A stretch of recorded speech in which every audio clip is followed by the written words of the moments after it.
on this computer in 3, 2, 1. All right. Another episode of Pop Talk, episode number 16. We are so glad that y'all joined us this evening, afternoon, morning, however you get your YouTube news. Once again, I am Professor Nims, the pundit with the PhD in pugilism. I'm joined by my man, the Casual Rand, the best name in boxing media. All right, and Boston Jared, you know what it is. Don't forget the S, Boston's only. So we have a big slate of kind of news to kind of bring to you today. And we do it to you in a bit of a kind of somber note. This is, as we know, the world is changing around us. And as we speak, this is I think the 5th or 6th day of the Russian invasion of Ukraine. And we want get into geopolitics on this show. This is a boxing show, but we will talk about it as it relates to boxing news and particularly the fights that we had recently. So one of the fights is that Victor Postol fought this weekend against Gary Russell Jr. And I wanted to kind of bring it up. He was somebody who had to fight while his kind of wife and children were in a country that was under attack from another neighboring nation. And he fought admirably. Lost decisively. I'm not sure about the justification of the stoppage or not. I believe it was maybe about 40 seconds left in the fight. But that's a lot to kind of fight under those circumstances with that weighing on you. Not only that, there's other implications that this has when it comes to boxing news. Two of our one current champion and one former champion have actually decided to go and essentially take arms and fight for their country. That is Lomachenko and Alexander Usyk. And Usyk being the heavyweight champion, and Lomachenko being the former I guess junior lightweight champion. But in the most relevant news, particularly, and I'll let Casual Rand jump in on this, is that Bivol, who had signed on to fight Canelo Alvarez on May 7th, is apparently through sanctions from the WBO, is that correct, is going to lose his title, and that may put this fight in jeopardy. So could you kind of bring everybody up to speed on this? Yeah, it's a lot. It's a lot to unwrap what's going on. Let's start off with the upcoming or potential Lomachenko-Kambosos fight. So Lomachenko, as you know, as Professor Nim said, is out there in Ukraine. So that puts that fight in jeopardy. So what does the boxing world do? Do we put everything on hold, or do we think that the boxing organization is going to push forward? And if they push forward, does that mean Kambosos fight Haney next? And you can go down the line. You have Usyk with Joshua. Usyk's out there with Lomachenko. So what does that do with the Usyk-Joshua fight? The same thing. So if they going to do an interim heavyweight champion, and if so, who would Joshua be fighting for the interim belt? And then you got the Canelo-Bivol fight, and because the Bivol fight, if most people don't understand, when they say, oh, Bivol's not from the Ukraine, no, Bivol is Russian, and all the sanctioning bodies saying that they're not going to recognize or they're not going to sanction any fights with the with Russian champions. So does that mean Canelo just fight Bivol, go up and weight back to 175 just to fight Bivol just to prove that he can fight him and beat him, or does he look for a different fight, and does that void that whole contract with Triple G because of it was a 2-fight deal? It's a lot to talk about, fellas. What you got, Jared? Don't forget Better BF Joe Smith. I mean, that's a 3-belt unification, and Better BF is Russian by, by birth, and I think still has Russian nationality. I think he still has a Russian passport, despite the fact that he's resided in Canada for a very, very long time. So, you know, do the sanctioning bodies look the other way on that fight, or is that no longer, is that unification fight? Does Top Rank reevaluate that fight and say, hey, we might as well wait until the sanctioning bodies rethink their position? Yeah, it really is going to depend on how long these guys are committed to these war efforts, right? Because Lomachenko joined the Ukrainian army, right? He's in the Ukrainian armed forces now. Usyk is in the Ukrainian armed forces now. And you guys, Cam, you prime military too, right? Cam? Yes. I'm sorry. I thought it was on. Yeah, I am. No, okay, Army, yeah. I mean, U.S. Army, know, U.S. Army. U.S. Army. But the reason why I ask is that you guys know you can't just come and go from the army as you please, right? You sign up, there's a commitment, right? And I don't think that anybody in Ukraine cares that these guys are celebrities, right? And you commit to being here, they may have to be there for the next year and a half, 2 years. However, I mean, we just don't know. I honestly think even at best case scenario, you know what I'm saying, they there just for the battle and then pull out. It still hold. I still think on the selfish side of me, because I'm still thinking the boxing side and not the humanitarian side. The boxing side is now, I think that those belts that they hold are going to be held up a minimum, I say 2 years. So 2 years. Think about it. Like they're gonna be fighting all year. They probably fighting all year, and then they're gonna say they're gonna have to get in shape and all that other stuff. I'm saying 2 years. These belts are gonna be held for 2 years, or they're gonna have an interim. The sanctioning bodies won't do that for 2 years. Not with these guys. I mean, so that's what I'm saying. That I believe that it'll not the draw, and neither is, and Loma doesn't have any belts, right? It's just Usyk. Usyk is really the only person that's holding up a division, right? There's no other Ukrainian. If you want to talk the Bivol fight, and then the better BF. Well, the Bivol, the Russian situation is easier, right? The sanctioning bodies can always make exceptions. They've done grimier, dirtier, duplicitous stuff in the past, right? So it wouldn't surprise me at all if the WBA went and said, oh, let's, applies to everything moving forward, right? Because the fight with Bivol and Canelo got signed prior to the invasion, right? I think it happened the day before. It'd be very, very easy for them to sit there and say, oh, well, moving forward, even the fights that are currently under negotiation now, all those fights can still happen, but everything after that, Yeah, so really, then the rules apply, right? As you roll it down, I think you're correct. I think the Usyk fight is the only one that'll be held up, but I still say hold true. I think it's going to be over a year and a half. I'm saying I'm guesstimating 2 years that those belts get held up unless they put interim titles on the line. There's no way that the sanctioning bodies will hold up that division with all that money up there at that division for Alexander Usyk. That's what I'm saying.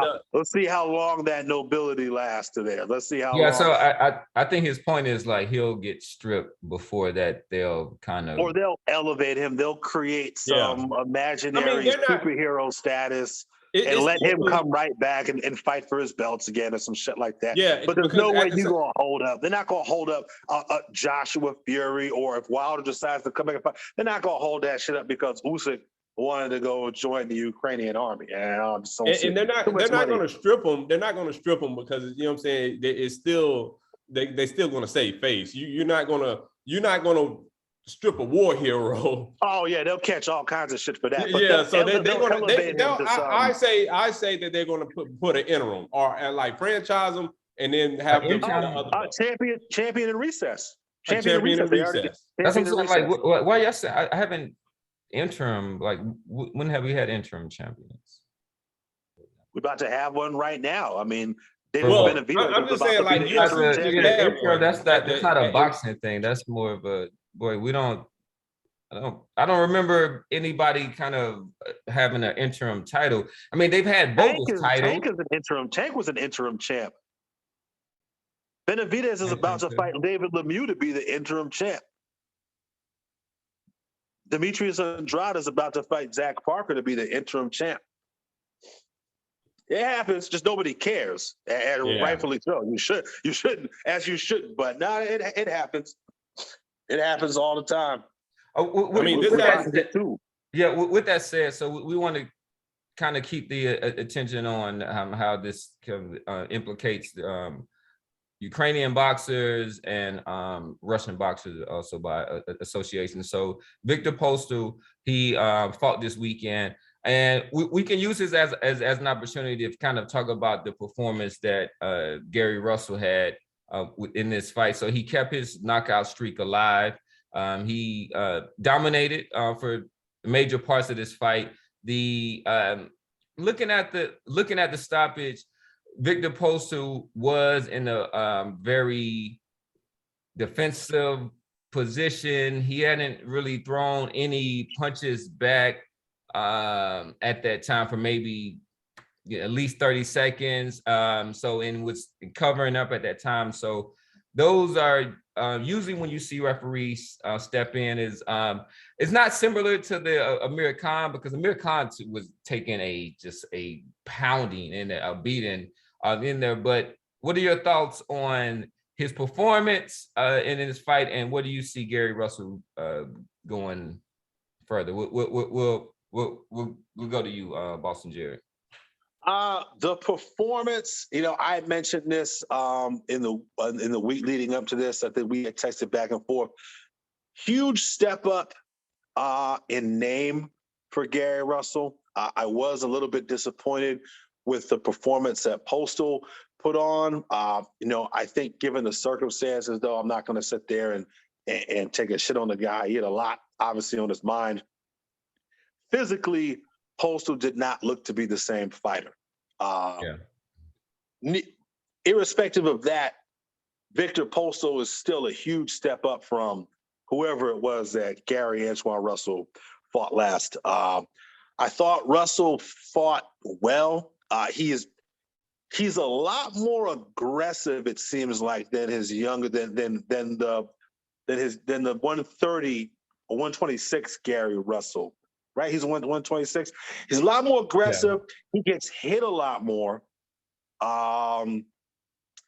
Looks a little bit jittery. Looks a little bit antsy in there sometimes. I think that might be due to a lack of experience. I mean, this was a big fight for him. This was a huge step up for him. He took a lot of shots on the way in that I thought he didn't necessarily have to take. Yeah. So I mean, and then he's kind of a bigger. Stronger. He's a big one. He's a big 140. At least that's the way it looked to me. Kind of a bigger, stronger, more clumsy version of the kind of Gary Russell. He is, but he doesn't have the same pedigree. And I'm gonna ask one of his people who are always here in the barbershop on Friday. I'm gonna ask them why he didn't pursue the Olympics and the amateurs the way the older brother did. I really think that would have done him. Really give him that background, because you don't see like he doesn't. It's not as natural, right? So it's like he seems a bit of a kind of fish out of water. Where Gary Russell Jr. seems like he's always swimming and just really much more composed, much more relaxed, much more calculating, much more fluid, and it's But I think that's and defense particularly. Yes, I think if I look at his fight style and I say, okay, if you look at his fight style and say he has an older brother, I wouldn't say that Gary Russell Jr. Was his older brother. Yeah, I would say Sean Porter was his older brother, because he looks like a clumsy Sean Porter running in there, and I wasn't impressed with him. Yeah, I wouldn't go as far to call him a Sean Porter. His style is. But I mean, with that said, I was somebody who's always been critical, maybe even a little bit hypercritical of Sean Porter's style. There is some boxing acumen there, and there is some strategy. But they are very clear about they have a very physical style of boxing. But Sean Porter is a world champion. He made a lot of money in the game, and if you can be a southpaw kind of a poor man's version of Sean Porter, maybe that's not bad for him. I didn't say it was bad, but it wasn't like coming from a Russell camp. Right. I think it'll come. I think that will come. The more he gets to the more experience he gets, I think we'll see him look a lot more polished moving forward. At least Right. I hope. At least I hope. Okay. Moving forward, though, and I mentioned Right. this to Randy. I don't know that PBC has the inventory at 140 pounds for this kid to really. I mean, where does he go? Where does he go next? I mean, there's Prograis that's out there. Yeah, possibly. Maybe. But I mean, we can talk about that. Like, this is a good segue because the undisputed king of the 140-pound weight division, Josh Taylor, actually fought this weekend. And when I say fought, hold on. that's a euphemism. Professor Nims, we skipping the rest of the good PBC junk. You skipping the whole PBC? No. That was that was the Ukraine news. Remember, like, that's how I got that in there. Like, we'll come back to that. Like, that was the Ukraine loss. news. What's that? The Colbert loss? Yeah, I mean, like, we'll come back to that. I promise. But that was part of the Ukraine news, because that's how I got into like the kind of Victor Postal in there. But he's going that 140 track. We'll definitely deal with the PBC card in there. But also PBC Josh Taylor fought, and when I say fought, that's a euphemism, because I'm not sure what I saw from him this weekend, but he fought Jack Catterall. I watched the fight. I didn't score the fight. I did believe that a robbery in the sense that I believe one of the judges had Josh Taylor winning by 4 rounds or something to that effect. And I believe that judge is under investigation, or nothing really comes from that. So sometimes that's just what people do just to kind of satisfy the masses. So I'm not going to put too much into that. But for me, myself, I saw a very kind of unrecognizable performance from Josh Taylor. I think I'm not sure if it was the weight cut, or if Catterall, who actually put, if you saw the weigh-in, he actually put his hands around the neck of Josh Taylor, which was reminiscent of Floyd Mayweather when he fought Victor Ortiz for me. And it actually seemed to get into Josh Taylor's head, and the fact that his form was terrible, his weight distribution, he was heavy over his front, his right foot. He was getting caught off almost kind of a pull counter left from Catterall, and just to me, I do want to go back and be fair and kind of score the fight. It did seem like he lost the fight. I thought that the ref was it was abject failure and horrendous in his performance. It was like he should never referee a championship fight ever again. He was too officious. He just wanted to he did make a name for himself. I'm not sure he's not going to be famous. He's going to be infamous for a very terrible performance. But we'll let the pundits weigh in. What are your thoughts on this fight? Do you see it as a robbery that's been portrayed on social media and other outlets? Who you want to start with, me or Rand? Well, anybody, but let's go with the casual one. You already said it. I mean, it was a robbery, and then they I think the British Boxing Commission is reviewing it. But and it's funny, but when they announced that they were going to review it, the head guy was like, "I don't think a robbery occurred, but we're going to review it." So that's good, you're biased. So yes, it was a robbery. And in the ring, well, after the fight, Josh Taylor was like, "I think I won. I'm not going to give him a rematch." All right. Like 3 days later, he was like, "Okay, I'll give him a rematch, but at 147. So that means he's pretty much done at 140. So what does that mean for the division after this fight? I think that's probably was one of the most important news of the day. One is that he didn't want Well, to me, when I saw after he seemed to not want any parts of a rematch.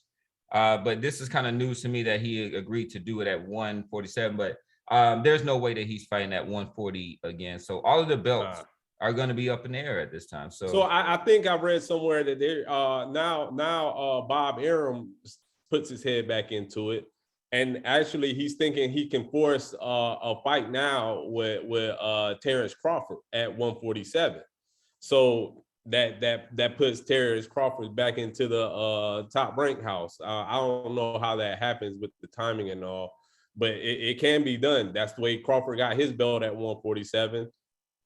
So yeah, and Bob actually mentioned that despite the lawsuit going on, that the fight could still be made. So he has addressed it. I don't know if that was just lip service or whether or not he's actually. I don't understand why Crawford wouldn't take it, but I understand that he wants that Spence fight. But not just Spence fight. I don't want to get too far down that road, but yeah.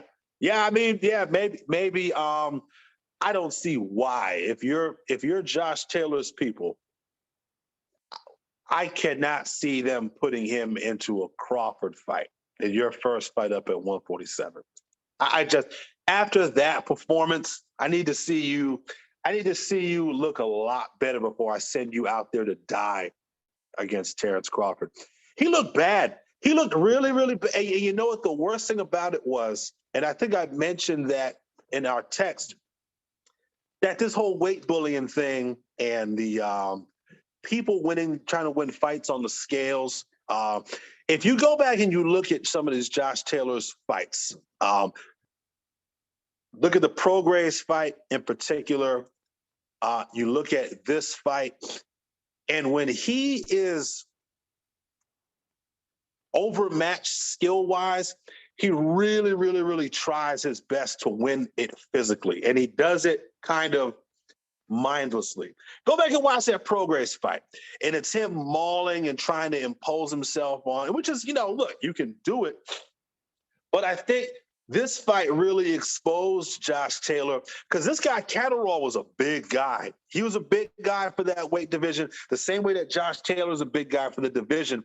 And the guy really didn't do a whole lot except for give him that cross guard, give him that lead shoulder, and hit him with a lead. What was it? A lead left hand or a lead right hand? It wasn't much. Then he had a bit of a really counter. Like really, I really think it was almost a kind of a pull counter, but Josh was really sloppy. Yeah, he was really sloppy in his form and technique. And you talking about what, Catterall or Taylor? What Josh Taylor was like really sloppy in his form. Smothered a lot of his own work too. And maybe you were right, Cam. Maybe the whole getting physical at the weigh-in and the fact that was a hometown fight for him. I think his first time defending undisputed in his hometown. Maybe all that got to him, but to see a guy at that level not make any kind of adjustments and to not see anything from his corner either, like I didn't hear the corner tell him to do anything tactically different. It was all kind of, everyone kind of shit the bed. The whole team kind of shit the bed. And, this kid knocked him down. That wasn't a flash knockdown in the 8th round that he got knocked down in. That was from a clean, hard shot, and it was from accumulation of punches. And I just don't see him. Like, who does he beat at 147? Like, I can see him beating Mikey. Maybe I can see him beating Mikey. But so what does he do though? As a champion, at the 140 champion, do he go up to 147 just to get sent into the bullpen, or do he automatically step up and fight champions? What is his pride? What is his pride going to let him do? I think if you listen to him talk, he honestly believes he put on a poor performance because he was fighting at a weight drain 140. He thinks that at 147 he'll be fighting regular like a champion that he is. So I don't see him going up to 147 just to be put in line with the rest of the guys. But at the same time, so he's also, we got to think he is a UK fighter, right? So he's from Scotland, right? I believe. So that opens up some fights over there potentially, right? So he doesn't have to kind of go right into the lions den of fighters, so to speak, and the Errol Spences and Crawfords of the world. So potentially, right, I think he should take another fight to get his form right. But a domestic fight against a Conor Benn, or what about this? What about Kell Brook?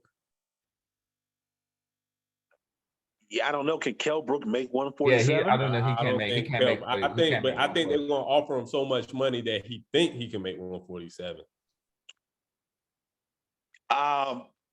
Maybe that. But it's interesting. It makes you think, though, right? It So I mean, it is, but you got the possibilities, man. But what that's what I'm saying. So he does, but what I'm saying is he does have some options. But what we all realize and acknowledge is that he has to drop his belts, right? So what does that lead? He has to drop his belts. And he pretty much said so that this is pretty much it. So with the last few minutes in this segment, how do you think that kind of how that shakes out? So me, I'm thinking about a Teofimo Lopez, like he's gonna try to find his way to those belts somehow in there. So what are y'all thoughts on there? I mean, you said it. I mean, yeah, Teofimo, Regis Prograis. You got Prograis, who is not going anywhere, right? He's a natural one of the two guys, natural 140 guy. He ain't going up, he ain't going down. He's career 140 guy. So you got Prograis, you got Gary Antoine Russell now to consider. Oh, that's what I was right. But it seems early to me, but maybe not, because I mean, you're right. It was definitely a step up. To be a championship fight. Remember the Colbert fight? The Colbert fight was supposed to be a championship fight. Colbert's got 16 fights, 17 fights. What does Russell have? 19? So Russell has 15. 15. Okay. He has 15 fights and 15 KOs. But before he fought Victor Post-2, he fought Giovanni Santiago. Yeah. This was actually Jose Marafu, Juan Hortas. There's not really names in there. So I think you were correct. It was a step up in fighting skipping the man, one of the most obvious choices to fight for one of the belts, and that's Catterall. I mean, he just proved that he beat the lineal champion, so he should get a shot at one of the belts with this next fight. One of the vacant belts. We all know how that works, man. This guy's he's a nobody. I mean, he's not exactly a dazzling fighter. He's good. He's a solid quality guy, but there's a lot of people in his corner, and they're gonna break the belts up, right? So it's gonna be broke. They're not gonna be, so it's not me. So right. So he has. I think he has an opportunity. I think the casual is on to something. Matter of fact, he was like he's gonna have to fight for domestic for the WBO. Yeah. So how about this? How about he fights Prograis over there in England, where like they both have made a name for themselves over there. I could see that for a piece of the 140, and then we kind of let it settle out. We got Russ. I think kind of protect him. He's trying to build his brand, but I think Teofimo is definitely gonna be going after a couple of those belts, and I got Jose Ramirez too. Fights. Yeah, Jose. Yeah. Well, no, Jose Ramirez actually has a fight that's coming up too. Yeah, so the winner of that fight, it's Pedraza, Jose Pedraza, who was known for getting stopped by Tank, and Ramirez, who is No, Pedraza. Everybody gets stopped by Tank. Everybody gets stopped by Tank. He's a solid. Pedraza is a solid like fighter. Cruz, I'm saying Barrios. Everybody gets stopped by Tank. Pedraza is a top-ranked fighter. You've got Ramirez, who's a top-ranked fighter. You've got Teofimo, who's a top-ranked fighter. Prograis, who's kind of a free agent. I mean, those belts politically, I think, probably stay for the most part over on the top-ranked side. I don't see them going anywhere else. That's where you've got Bunny Easter on PBC, who's a 140 guy. You've got Gary Antoine Russell, and I don't know who else. You got the Barthelme brothers, who I think one of them actually fought this weekend or last weekend, who's a 140 guy. So, yeah, I think all four of those belts end up staying over on Top Rank. That's what I think. All right, so I think that was a kind of a good way to kind of wrap up that segment right there. So moving on, we're gonna go ahead and jump into some Canelo news, but there's also some other ancillary things that are gonna kind of impact in that. So the casual one, you kind of gave me a look. I don't know where you're going with it. Like I thought the Canelo news was the Bivol, and that was part of the Ukraine, the whole Russia Ukraine mess that's going on right now. And Bivol, since Bivol is Russian, the sanctioning bodies aren't going to allow him to fight for their belts. So no, I think he's talking about the whole Benavidez, Charlo, and Andrade should fight each other, and then I'll fight the winner. But so that's all plays that all plays part. So under that scenario, you're talking 2023, because he already got his 2-fight contract for this year. But if the Bivol fight doesn't come through, then he has to fight somebody ASAP, and then they don't have to. Charlo and Benavidez wouldn't have to fight each other, because he would have to choose one of them in the first place. So no, he would. Canelo was full of shit. Okay, he's full of shit. I don't think he's gonna fight him. So, but I'm saying, if you pull Bivol out, who is he gonna fight? John Ryder. John Ryder. That's who they'll fight. They'll slide John Ryder in there. That's who they'll fight. They will do that.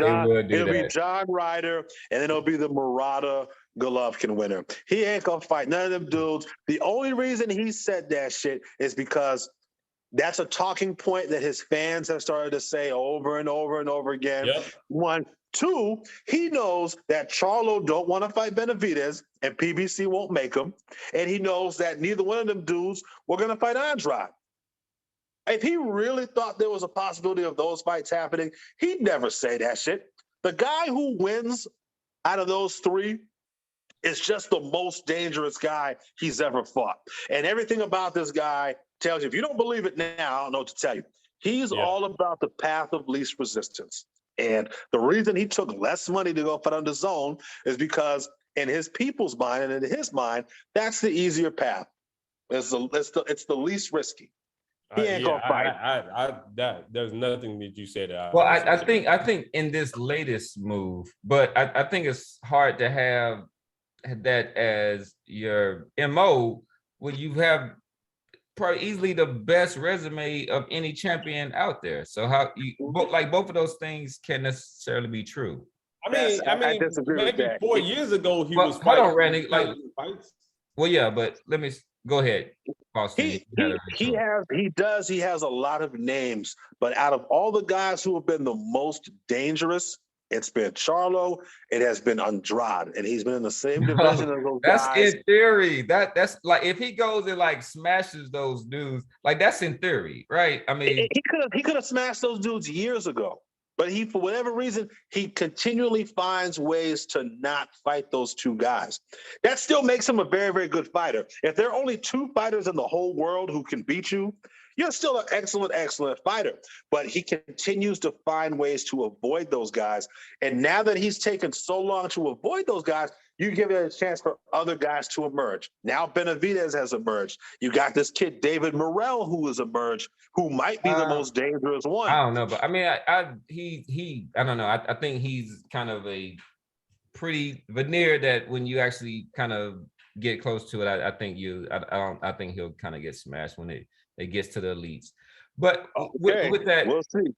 And I think he has some flaws, but there is some news. So there with the Triple G, and this is relating to Canelo. So he's fighting April the 9th against Murata in Japan.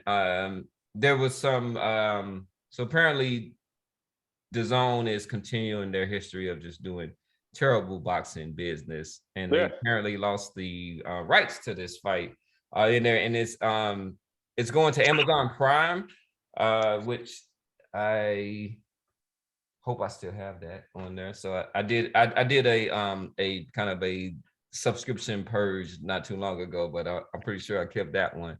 No, but you'll be good. You'll be good. It's DAZN has the American broadcast, but DAZN lost the Japanese broadcast, which is what they really wanted, right? Because they wanted to promote this whole DAZN Japan. Because nobody's going to pay for that fucking fight here in the United States. Nobody cares about Triple G versus Ryota Murata at 7 a.m. Eastern Standard Time, right? The DAZN wanted, they wanted all those Japanese buys. Now they get nothing because of some deal that a Japanese broadcaster and Top Rank have. It's weird. I don't want to get too much into the weeds on it because I don't know all the specifics, but yeah, let me throw out a scenario. What if Triple G loses this fight? We haven't seen him fight. That's perfect. That's perfect because that's perfect because Canelo is one to have been on record saying he wants to have a big fight in Japan. And what bigger a fight to have than against the golden child? This kid Murata was a gold medal winner, which is why he's a big deal over there. That's huge. I think that he would rather fight Murata than have to fight Triple G again. That's a bigger fight. And he hates Triple G, so he. Yeah, but I mean, isn't it signed in principle? I mean, am I? If he loses, I don't think that fight happens. So apparently the contract says that he's supposed to fight the winner between Triple G and Murata. So it is the winner. Okay. So yeah, I believe so. I have not seen the contract. All right, because the way that it's been reported is that he signed on to fight Triple G, but maybe they're saying that's a given conclusion with that fight. I'm not sure. If Murata goes in there and stops Triple G, which is possible because the kid's a big puncher, especially when he fights in Japan. He's got bigger muscles. He's got better endurance. We won't go there. I'm just telling you what it is. I mean, he lost to Rob Brandt in the United States. He goes back to Japan and knocks him out in 2 rounds. He got outboxed by Hassan Ndam in the U.S. He goes back to Japan and he stops Hassan Ndam. So y'all make of that whatever you want. Who doesn't stop? This Hassan. Who doesn't stop him? I mean, I can't. Well, Murata did. Murata didn't the first time he fought him. He didn't stop him. He didn't even knock him down. He did both of his losses, so he did in Japan. But anyway, the answer to your question, Cam, is that would bring a smile to Canelo's face, and he will happily go to the Superdome in Japan on New Year's Day or whatever, and sell that place out 100,000, whatever that place holds, get huge back end, get huge revenue. I mean, that's a huge fight for him. Yeah, that's a retirement fight right there. Man, he would probably be doing a happy dance if Murata wins. DAZN might not, because now you've got Canelo fighting in Japan again, 7 a.m. Eastern Standard Time, right? I don't know who's waking up for that. That's great for Canelo's pockets, though. How about that? He won't be mad. Yeah. I mean, everything at this point is great for Canelo's pocket until he loses. So he's never going to fight. I don't think Canelo fights another 50-50 fight for the rest of his career. Meaning 50-50, meaning there's 50, like the odds of 50-50, anyone can beat him. I think he's going to take the easier, the less routes and ride this out as the greatest Mexican fighter of all time. Well, he's out of guys, right? I mean, he's out of soft touches. There's no way. If he wants to continue to fight for belts, right? He don't have to, but just look at the money he's making. What, 80 million this year? But he's fighting for a belt still. He's fighting for a belt, presumably, right? He's fighting against Bivol, and that's a tough fight. That's not an easy fight. So at this point, look at the Mayweather. The way his ending went. So at this point, he's a name. He's above belts. His name is above belts at this point. Especially after this year, if he wins the 2 fights this year, he's above any sanctioning body. He can fight Randy Johnson next week in Vegas and sell it out.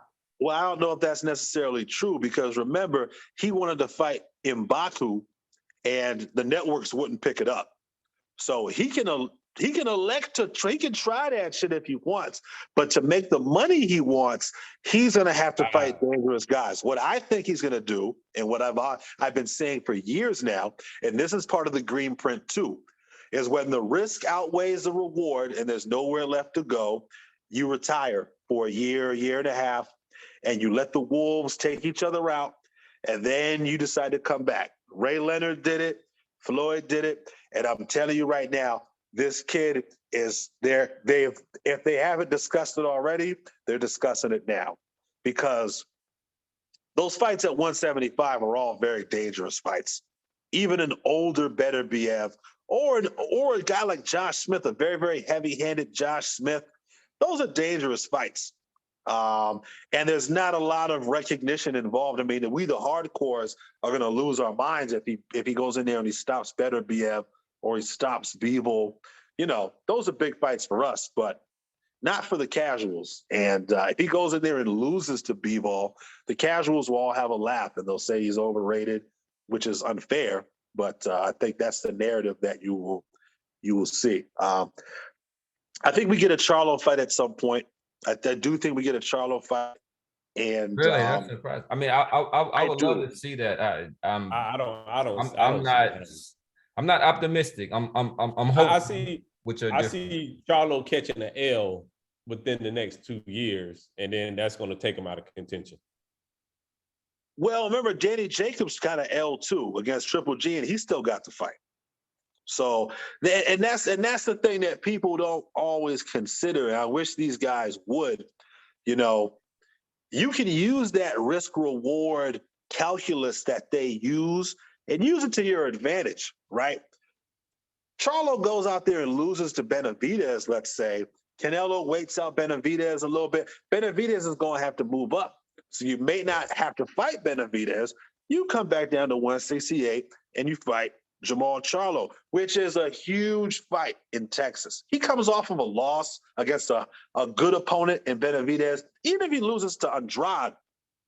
Well, where would they? So they're fighting at what weight? This is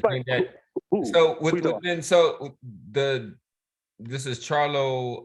Well, I'm thinking about Charlo against Canelo, right? So it would happen into 2023. So that fight's gonna happen at light heavyweight. 168. No, 168. 168. Because when is the last Charlo's time? Got to go up. Yeah, but when the last time Canelo's fought at 168? His last fight against Caleb Plant was at 168. Okay. That wasn't light heavyweight. And Charlo has to move up now because the only thing that's left in those WBC rankings are Demetrius Andrade leftovers. How ironic is that? And I just don't see how do they justify fighting Maj Selecki or Liam Williams and not fighting Demetrius Andrade. He would look crazy. So I think you see him move up to 168, and I think you see Jamal Charlo fight Uzcategui, I think. I think you see him fight Uzcategui next, who's a common opponent with Andre Durrell and Caleb Plant. I think Caleb Plant comes back and fights Durrell, and I think you might see Charlo versus Plant here maybe in the winter, maybe early next year. I think that's what you'll see. I don't know where Benavidez fits in there. Charlo wants no part of Benavidez. I mean, at some point they're gonna have to kind of face him. But so to kind of wrap it up, the casual one. What are you seeing this kind of play out with this round robin, the Canelo lottery? So do you see him fighting Charlo at some point? No. Now, like I said, like Charlo, I think Charlo loses in 2 years. I hope before Charlo moves up to 168 that he put his wrap his hands around Munguia. I need him to get knocked out. I mean, that'll be big in Texas. That'll be big in Texas. But Munguia is not going to fight him. He's trying to. He's number one in the WBC, and Charlo has the WBC belt, but he's calling out the winner of the Triple G fight. So he doesn't. I don't think he wants that smoke. But Well, remember, Munguia is also, I think, a Top Rank or Zanfer. I think Zanfer and Top Rank both have joint management. So, but hold on, are you talking about Jamal or Jamel? Jamal, Because Jamal, Jamal at 160. I know. So he's going after. So, yeah, but isn't but Munguia is coming up from 154, right? To No. Munguia is 160. He's always been Munguia 160. been 160. He's a big ass 160, but he's 160. I'll check on, but I thought he came up from 154. Actually, He did, but I mean, Jamal and Charlie came up from 154 also. All right, but so let's as we kind of end this up, we're gonna try a segment, what we call the Pundits speed bag of facts, and we're just gonna throw out a few different facts out here, which is some upcoming news, but we won't stay there. So also, I want to say that he held titles at super welterweight for years. I don't like Munguia. He just recently went up to middleweight. Maybe. I just need him to fight somebody. Yeah, actually, what's that again? Go ahead. Somebody with a pulse. Yeah, somebody with a pulse. Yeah, I mean, yeah, but what I was saying, but he could potentially go after both, either of the brothers, because what I'm thinking that Jamal is he's making his way up to 168. Yeah, Mel's gonna fight for the Jamel's gonna fight for a belt at one. That's what I'm saying. So I think maybe he might be going after him. Not. But how though? I mean, you understand he has a deal with DAZN. Do you think DAZN sends him, or Top Rank and Zanfer sent him over to? Yeah, but so you think Jamal goes to DAZN? So it's easier for Mel. I mean, if Munguia wants a belt, he's gonna have to fight for the WBC, because when Mel moves up, he's gonna be already the person in the slot for Jamal's belt. Yeah. So I see. Okay, yeah, that's good. So you think the WBC orders it?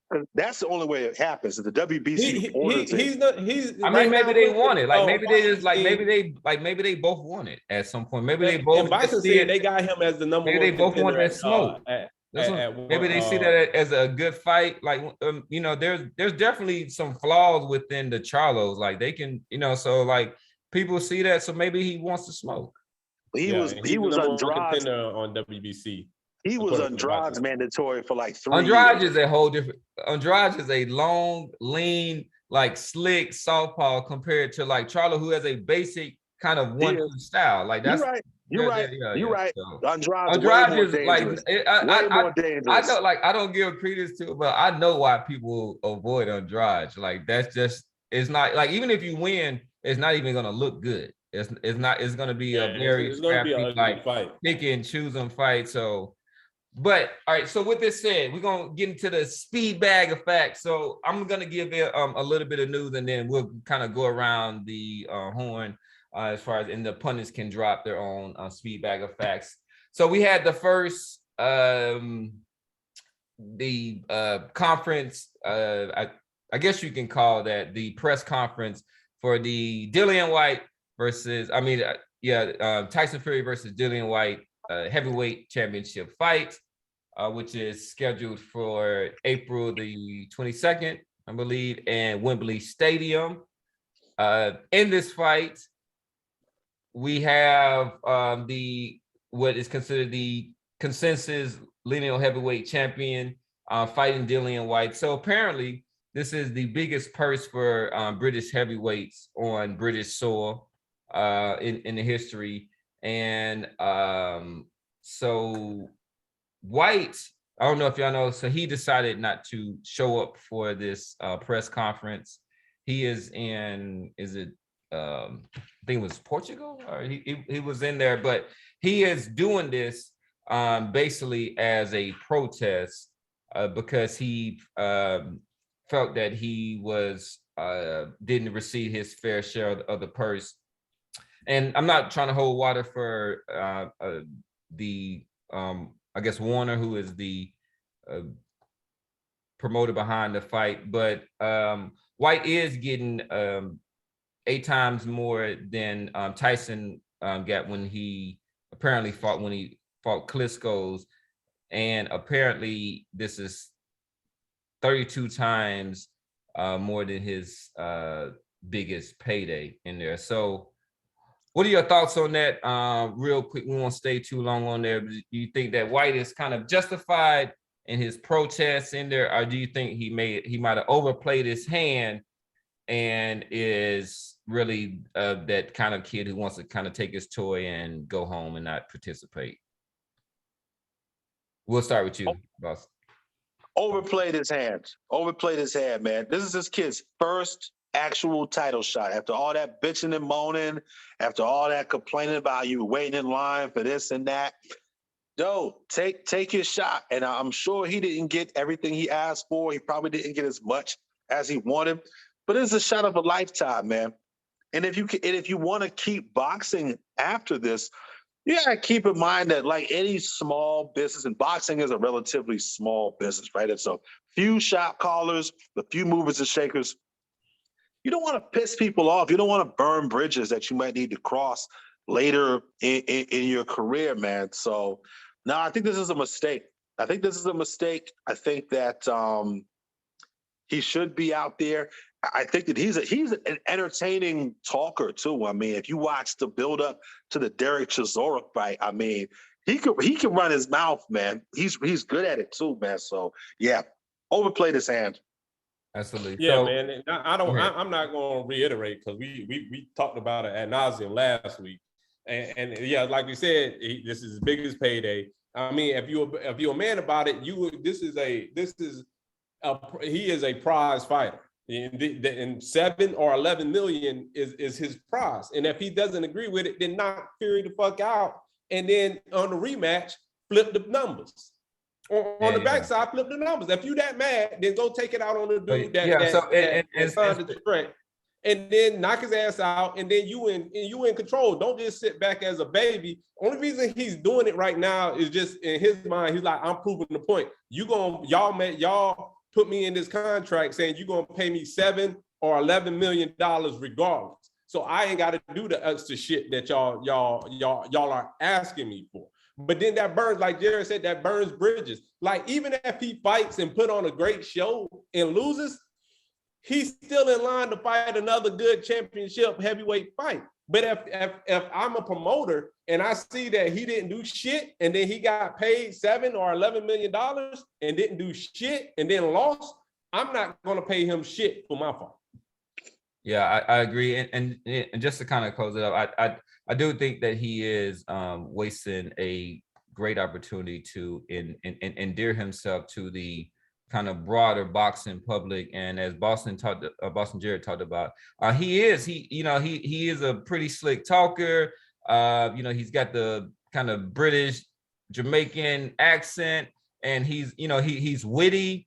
He's kind of quick-witted, so he's losing the opportunity for him to do that. And he's in the same situation that Floyd Mayweather was when he fought Oscar De La Hoya at that time, and he knew he had to kind of take a little bit of the kind of short end of the stick. But Floyd knew that if I win, all of that comes to me. Like all of that audience, all of that cachet, all of that comes to me. So I'm gonna throw it for the next speed bag of facts. So there was a PBC card this weekend that the Casual Rand is gonna kind of inform us on.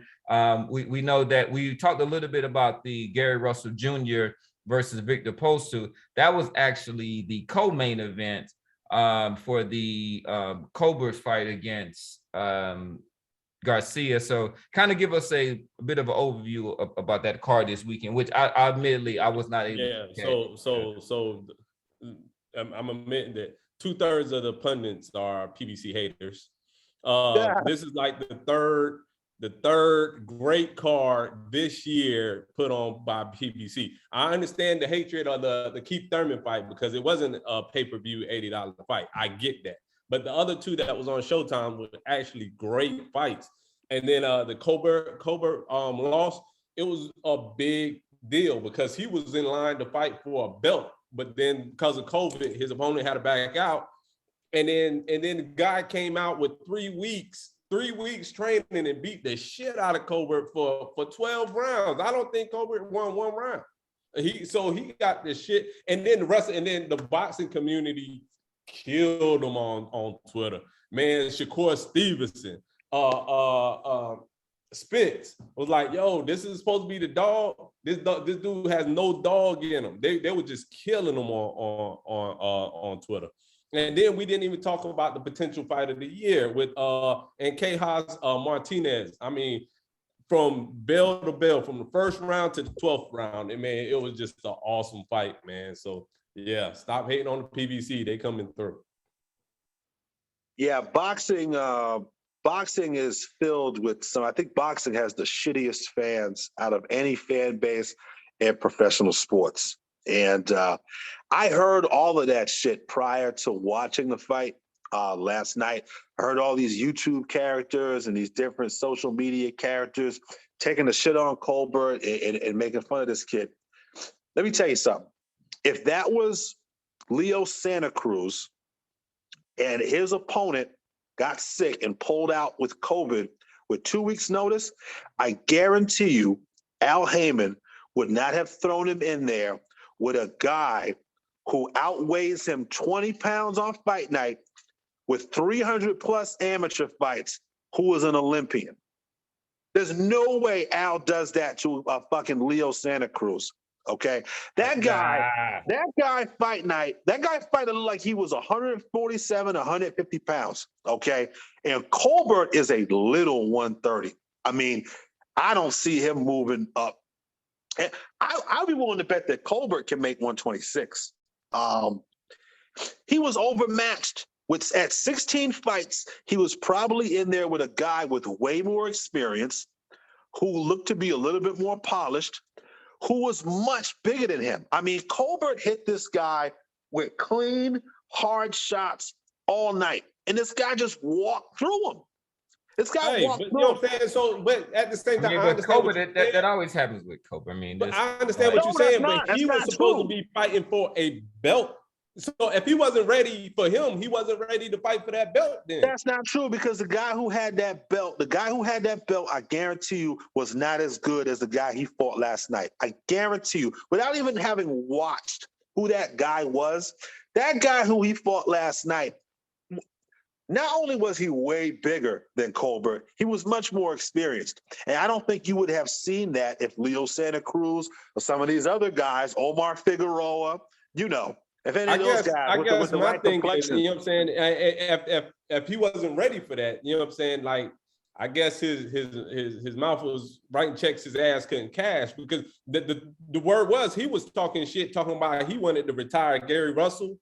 He was going to beat the shit out of Stevenson. You know what I'm saying? So that the guy that Martinez is not on anybody's radar as a world beater. Neither was Catterall. It just shows that he was not at the level of competition that his mouth was saying that he was at. And he definitely wasn't ready to fight for a belt.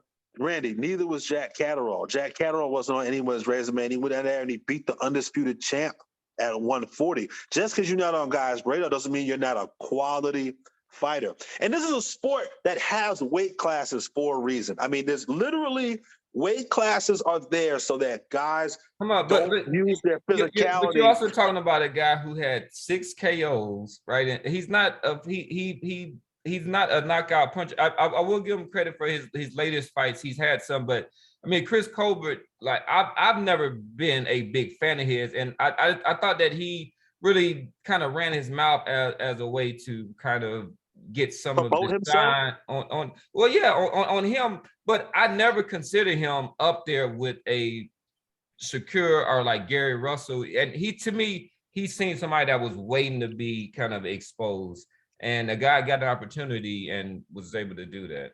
Colbert's a prospect, man. He doesn't have the amateur pedigree that a guy like Shakur has. Shakur is a lot more polished, but Shakur is actually closer to Chris Colbert's size. Chris Colbert's a guy that started off at 122 when he first started as a professional, 126. I'm not saying that Colbert he was at 122. He started at 122. Go back and watch the highlights when you have a chance and look at how much bigger this guy is than Chris Colbert. Look at how much bigger he is.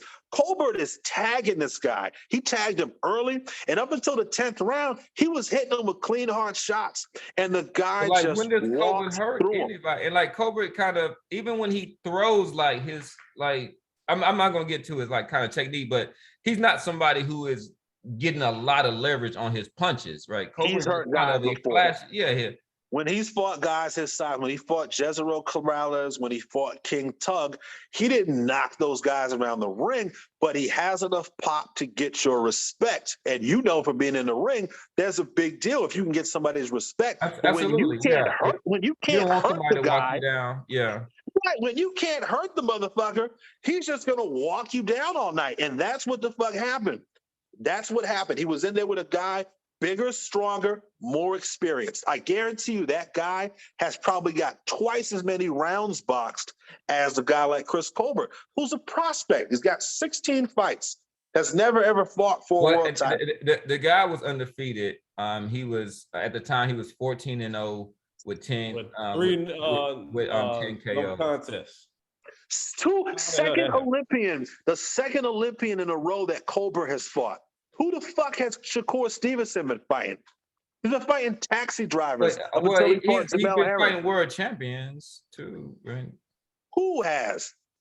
Shakur Stevenson. I get guys with belts, but how good are those guys? How good are those guys? Yeah. Everybody in boxing has a fucking belt. I will give you credit. Like a guy, like there are people in the know that somebody like a Hector Garcia with an extensive background may pose challenges. Somebody who might have a belt and doesn't have that particular pedigree and stuff like that, because sometimes you can just not say be given a belt, but you can get a path that is kind of less arduous. Yeah, we know how this shit goes, man. If that was Omar Figueroa or Leo Santa Cruz, if they would have fought a taxi driver that night, they wouldn't have found this guy with 300 fucking amateur fights. I guarantee you that wouldn't have happened. But I think at some point,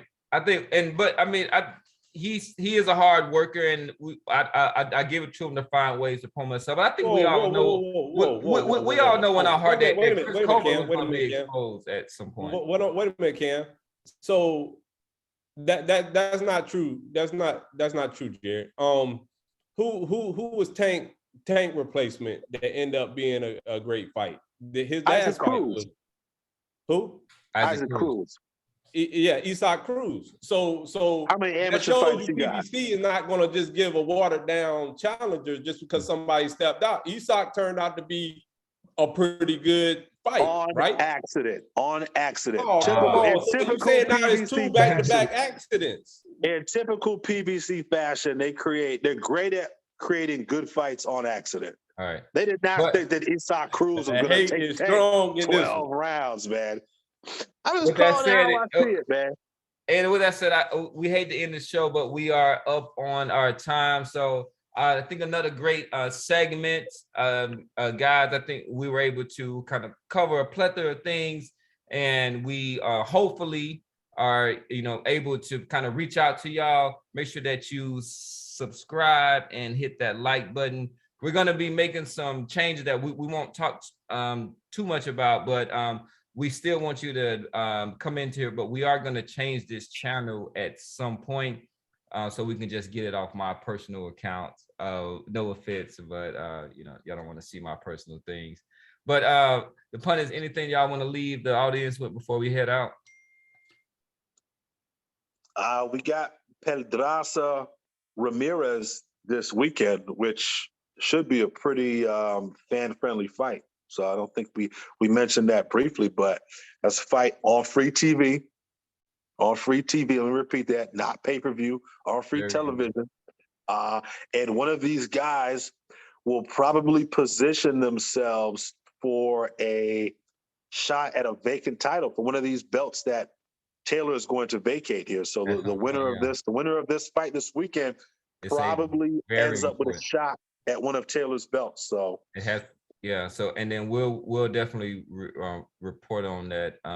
The casual one. Anything you want to leave the audience with? Yeah, so ESPN just dropped the news that Usyk's next bout is on hold. So nothing that we didn't already know, but now is getting out there and reporting. Man, yeah.